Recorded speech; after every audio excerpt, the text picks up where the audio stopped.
China, hosted the G20 in what wasn't just a kind of coming out to the world that it could do something like that, but probably the most successful G20 in process and content we've ever seen in the most complicated time. They got a unanimous declaration in the midst of a war in Ukraine and Russia at the time.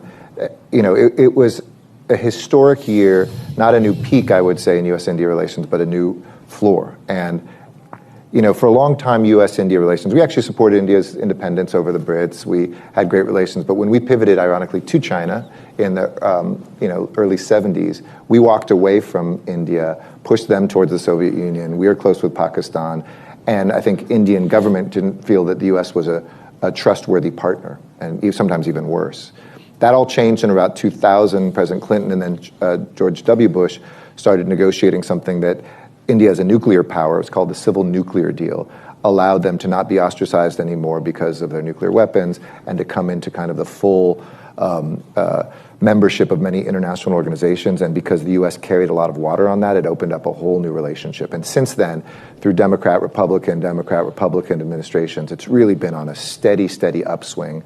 That's an incredibly strong relationship. I think if it was Facebook status for a long time, it's complicated. Now we're definitely dating.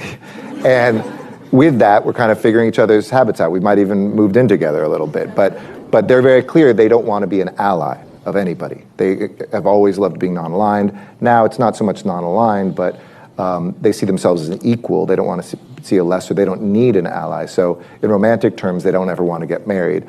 But I always say, let's keep some romantic ambiguity at least about where this is headed, because in this world, it really is, I'll say two things. We're the two largest democracies in the world. Our democracy isn't perfect, and we should be the first to say that and accept those criticisms and self-criticize, and their democracy isn't perfect. But let's also not get caught up only in what Freud called the narcissism of small differences. The differences between democracies is much less, even when they're at their worst moments, than between democracies and dictatorships or democracies and extremism. And so the real question in the world today is not, and this is a thing for